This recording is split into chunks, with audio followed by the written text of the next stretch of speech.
Lueroi's Pokemon Black and White 2 walkthrough, Part 7. Alright guys, it's time for the second gym here in Virbank City, and this doesn't look like much of a gym at all, but it's actually a rock club. So you're going to talk to the dude in the front, who is pretty much like the world's greatest stalker. This dude in every single game follows you every single gym that you go to. It's kind of ridiculous. But he gives you a fresh water, which is nice, and there's no certified trainers, so I guess no one's ever taken down this gym, once again. We're gonna be the first people ever to do it. And yeah, this is like, okay, basically Roxy is in a rock band, hence the name Roxy. And this is a really weird gym. I mean, there's no gym puzzle. Instead, he just got these giant speakers blaring out, and yeah, there's a drummer, a singer, a couple guitar players. This is just the worst band ever, though. Like, you get to battle everyone in the band, but their music is so bad. Like, who would actually listen to that? Literally, all they do is just spell out, like, P-O-K. They spell out Pokemon, and that's just, like, their entire song.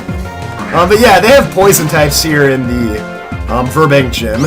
You would kind of expect a rock guitarist or whatever to use, maybe use electric type Pokemon, but no, in this case they have poison types, which I kind of like though. I don't mind taking on some poison types, especially with Steely Dan here, who pretty much never has to worry about poison types because poison doesn't even work against steel, so I'm pretty much set. Yeah, if you want a really easy way to take on this gym leader, go ahead and get yourself a Magnemite, and you'll pretty much have no issues. Otherwise, you know, it won't be too tough without a Magnemite, but a little bit more challenging. Anyway, level 14 there, and he also has a coughing on his team. Actually, you know what, I'll go ahead and switch out. I'll go over to Oshawott for this. Just because my Thunder Shock actually got disabled by Grimer. Figure this will make it a little bit easier. Yeah, Coughing's a really good defensive Pokemon. Grimer's actually a really good special defensive Pokemon. At least you notice that more so when fully evolved, so those two kind of are opposites. Both really strong defensive Pokemon, but they both actually have good attacking stats as well. Let's see, Peanut, finish it off here with the Water Gun. And there we go. Not too bad at all. I took a little bit of damage, but still not too bad. Actually, my Oshawott, just the way that it was, the way that it panned out with my nature and everything, he's actually a little higher on physical attacks, so Water Gun doesn't do as much damage as you would expect normally. Anyways, let me quickly heal up here with some potions, and I did not mean to use a potion on Magnemite. He didn't take too much damage, but whatever. Now I'm fully healed up, and we'll save Roxy for the end. I guess we'll take on this person right now. See, actually, I don't know if they have two guitarists or if one of them's a bass. Like, I don't know if they legitimately tried to make, like, a full band here, but yeah, I guess she's probably playing the bass, even though they say guitarist. It would make sense that Roxy's rocking on a guitar, you got someone on bass and someone on drums. They really needed some electric keyboardist, that'd be pretty cool. But all I gotta say is that, whatever kind of crappy music this band puts out is not nearly as good as some of the music Steely Dan makes. Because if you guys don't know, Steely Dan is actually a band, that's where the name comes from. And it's kind of a double meaning, because not only am I a Steel type, but Steely Dan will play like electric guitar, electric piano, so yeah, kind of a double meaning right there. Anyways, Billy Joe's got a Coughing next. I always love that name, Billy Joe. I always think it's pretty funny. And a few Thunder Shocks will take this thing out, but no matter how much damage Thunder Shock does, like, Coughing legitimately can never kill me. I mean, he can use, like, what, Tackle, Assurance, Smog won't really work, so it pretty much just takes him all day to put damage on me. And that's what's great about Magnemite. Not only is Magnemite an amazing special attacker, but awesome defenses as well, which you notice more so even when you're fully evolved in the Magma Zone. And at level 15, you learn Thunder Wave, which is actually a really good move. It paralyzes the opponents. It doesn't have low accuracy like Will-O-Wisp or Hypnosis might, so I'll get rid of Tackle because no point of ever having Tackle. Physical attacks are pretty worthless on Magnemite, plus I have Sonic Boom anyways. And with that said, let's heal up one last little bit here. Make sure we're completely ready to go. And just please let this music stop. Like, oh my gosh, I don't even want to hear it. It's just so bad, like, listen to this crap, it's horrible. But anyways, yeah, Roxy just gets right to the point with the battle, ready to knock me out, so she even carries her guitar and her sprite there. But yeah, Roxy's actually, I really like the addition of Roxy in this game. Kind of random that she's the poison type rather than electric, but I still think it's pretty awesome. I like the whole, even though her songs are horrible, I like the whole idea of the rock club down here. But yeah, Coughing I've talked a little bit about already. Coughing has really good physical defense, but special defense is more of its weak point. Luckily though, Coughing only knows Assurance, Smog, and Tackle, so really not too threatening on the offensive side. That's how a lot of poison types go. They're way better defensively than offensively. And a critical hit is going to finish the job there, so Coughing did not cause us any problems at all. But her highest level Pokemon is Whirlpool. Now Coughing is only weak to Psychic types. Whirlpool is weak to Flying, Rock, Psychic, and Fire, so Whirlpool's got some more weaknesses, but better overall stats. It knows Venice Shock, Poison Sting, Protect, and Pursuit. It's going to use Pursuit right there, not very effective. Venice Shock's actually a pretty powerful Poison type move, but obviously she can't use Poison. And, oh crap, there's Protect. Now, Thunder Shock didn't do quite as much as I want, so I think I'll go over to Sonic Boom instead. Sonic Boom actually just wrecks apart his entire gym, because 20 hit points, which is what Sonic Boom does automatically every turn. Yeah, 20 hit points is actually a lot at this point in the game. Like you can see, 2 Sonic Booms alone would knock out my Magnemite, so yeah, it doesn't take too much to take out Whirlpool. So there we go, that was the easiest gym battle ever. It took me like a couple of minutes to beat her. And Steely Dan gets up to level 16, awesome. And there we go, we defeated Roxy, the gym leader slash rock guitar star, slash someone that needs to work on their vocals.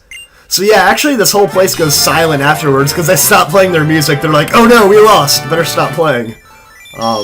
And yeah, we get the Toxic badge right there. So 2 down and 6 to go, we're 1/4 of the way there, which is pretty nice.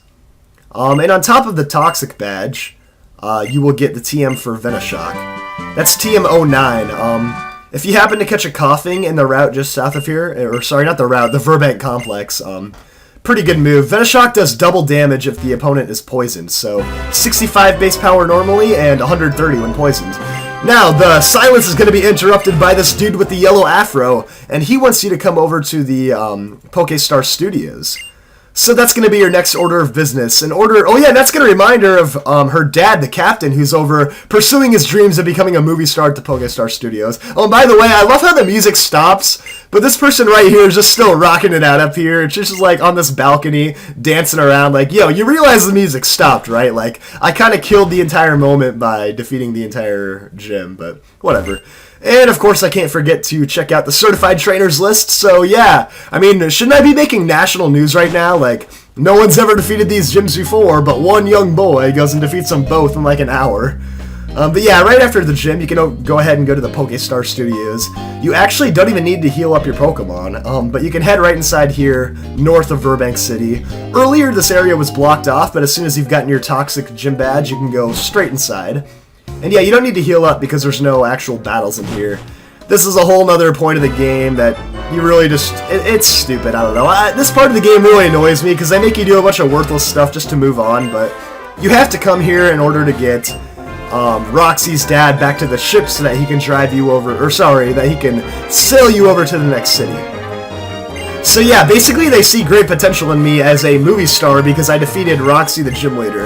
Now, I don't know how Pokemon skills and acting go together, but I don't know, that's how they do it in this game. Basically, when you go to do acting in here, you pretty much just battle other people, and you use your battling skills to, you know, become an awesome actor on the big screen. So, yeah, this is Pokestar Studios, just north of Virbank. There's no other exit over here, this is just one concealed area on its own. And to start things off, you're going to get a nice little tour, so you can go over to the theater. There's 2 buildings here. You have the theater and the actual studio where you make movies. So to kick things off, they're going to give you a little look inside, so you can check out just what they've been cooking up in here. So yeah, now Mr. Afro Man is going to bring you down the red carpet. And I actually wonder if this guy has any relation with Flint, my other favorite Afro Man. But yeah, once you get here, you're going to find the sailor, Roxy's dad again. Yeah, this is the guy that's been in a big argument with the gym leader, because he's trying to become a movie star, but Roxy says, like, no, you need to worry about being a captain and sailing people around. And that's what I'm saying right now, like, dude, you should be bringing me to the next city. I don't want to sit here and watch your dumb movie in the Pokestar Studios, but yeah, that's what the game makes you do. So I'm totally on Roxy's side right now. I want this guy to get out of here and realize that he's no match for Hollywood, because Pokestar Studios is basically like the Hollywood of the Pokemon world. But yeah, now we get to check out his awful movie. Like, this movie is so bad, I can't even just, It's just beyond me how they made this so horrible. But, like, it's actually supposed to be bad, so that's the whole joke to it. But anyways, yeah, you start off in this little area. You're in some amusement park, sorry. And then, yeah, apparently the stage is set for trouble. Because, it's like a dark scene, but the hero comes along, and it's Riolu Man! And, I mean, what a dumb name for a hero, Riolu Man. He has to stop, Masked Man Bryson Man. Seriously, Masked Man Bryson Man. What a horrible name. But yeah, Riolu Man uses a Riolu, like, oh, so creative. So yeah, now he's trying to take down this evil trainer. So yeah, Bryson was actually the gym leader back in Pokemon Black and White. And he's made a reappearance in this game as a movie star, and this time he's playing the villain. So right off the bat, Riolu Man's gonna be like, alright, I'll take down your Pawniard with a Force Palm. And then it's like, alright, the hero's doing a good job. Then he sends out this Volibee. Oh, and this is where things take a turn for the worse, because Riolu Man gets all scared. He even says right out loud, oh no, I'm scared. And then, yeah, Bryson Man's like, ooh, I see a sign of weakness. I'm gonna use an Air Slash and knock you out in one hit. And then, yeah, that's the end of the movie. The hero loses. Like, what kind of stupid film is that, where the good guy just gets his butt beat in the end? So yeah, then Riolu, you see his arm up, he's like, oh no, I lost. It's like, dude, your Riolu got knocked out, not you. Like, I don't know why you're on the ground sticking your hand up, like, acting like you're dying or something. Yeah, and then the credits roll, so that's it. What a horrible movie. And if you're looking on the bottom screen, you can see all the people in the crowd. They're just like, what is this crap? And Sergio Pokemonski is the director. I like that name in the credits. But yeah, everyone on the bottom screen is just like, what? They have all these question marks. They just look stunned, like such a horrible movie. And I love how the cat, like, he has nothing to say other than ... He's like, oh, how good was the movie? He has no words to say. It was just that bad. So basically, this movie was horrible. It did not make any money in the box office. They must have lost millions and millions. I mean, I'm sure it cost them so much to record that. I mean, not like they had any cool special effects, and the movie was like 2 minutes long, but let's just pretend they lost millions of dollars, and now they want me to come act for them and make a better movie. So now we're going to head over to the next building in the PokeStar Studios so we can actually film our own movie. Yeah, that's right, here in Pokemon Black and White 2, you can actually make a movie and go watch it. But we'll probably be saving that for the next video, and hopefully in that next video we can also get out of Virbank City. So that's all going to be happening tomorrow, guys. Thanks for watching, and I'll see you guys all in the next video.